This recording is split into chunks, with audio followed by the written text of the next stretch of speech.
இதயம்னு ஒண்ணு இருக்கு பாருங்க. அப்ப நம்ம வந்து இந்த வயிற்றுக்காக தான் கோழி, மீன், ஊடா, நண்டு எல்லாம் சாப்பிடறோம் பாருங்க. இந்த கல்லீரல், இந்த லீவர்னு ஒண்ணு இருக்கு, அதுக்காக என்ன செஞ்சிருக்காங்க மனுஷங்க? ஒண்ணு செய்யலையே. அதுல பாதிப்பு எப்படி நமக்கு தெரியும்? அது பாத்தீங்கன்னா செரிமானம் ஒழுங்கா இருக்காது, ஏப்பம் விட்டு இருப்பாங்க. அப்புறம் இந்த முதுகு பின்னால் இருக்குல்ல, முதுகு பின்னால் காத்து தங்கி போயிடும். லீவர் பாதிப்புக்கு வந்து முதுகு பின்னால் காத்து தங்கும்.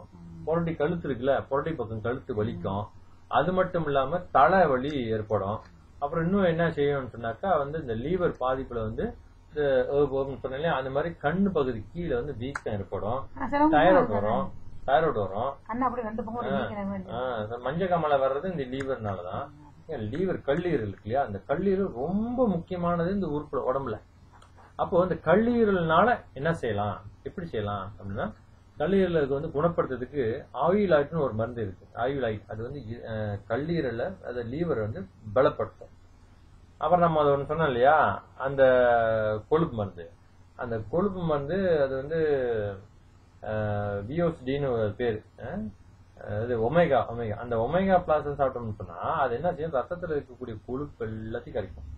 அப்ப இன்னொரு மருந்து வந்து சவுடான்னு ஒண்ணு இருக்கு. சவுடா வந்து சைவமானது. அந்த சவுடா மருந்து வந்து அது ரத்தத்துல இருக்க கொழுப்பு மட்டும் இல்ல, இதயத்துல இருக்க கொழுப்பையும் அது கரைக்கக்கூடிய இப்படி இருக்கு. அப்ப நம்ம சாப்பிட்டோம்னா அது கொழுப்பு மருந்துன்னு மட்டும் இல்ல, கொழுப்பை குறைச்சிட்டு உடம்ப நல்லா பலப்படுத்தும்.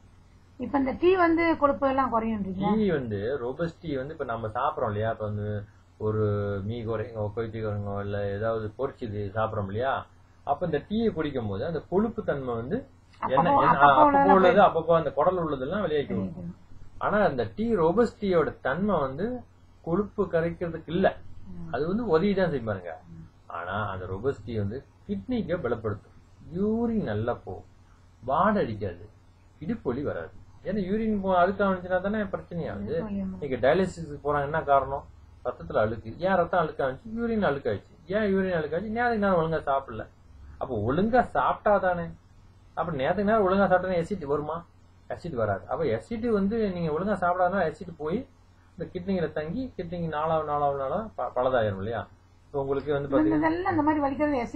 ஆமாங்க, அதான் ஏற்கனவே உங்களுக்கு மருந்து கொடுத்தாங்க இல்லையா. எனக்கு இப்ப ரொம்ப குறைவு தான், முன்ன மாதிரி இல்ல. இந்த மாதிரி கை வீங்கி தூக்க முடியாது, கொடை வாழ்க்கையில தான் நொந்து போயிட்டோம். அது உடம்புலயும் நொந்து போகணும்ல. இப்ப நொந்து போய் வைத்தியம் பண்ணி இப்ப ஒரு அளவுக்கு நல்லா இருக்குல்ல, சந்தோஷப்படணும் இல்லையா. அந்த கடவுளுக்கு நன்றி சொல்லணும் இல்லையா. அப்ப கடவுள் ஏன் வந்து இவ்வளோ மனுஷனுக்கு இவ்வளோ உணவு முறைகளையும் பகுத்து வச்சிருந்தாலும் இந்த மாதிரி கண்டினியூ தின்னுபிட்டு வியாதிக்கும் மருந்து கொடுத்துருக்காருல்ல. அது முறையா, அதுக்குதான் மருத்துவர் நாங்க வைத்தியர்கள் சொல்றோம். அது முறையா சொல்லி அதை கடைபிடிச்சுக்கிட்டீங்கன்னா எல்லாரும் நல்லா இருக்காங்க இல்லையா. இதுதான் விஷயம். அப்ப டீ தரேன், ரோபஸ்ட் டீ தரேன்.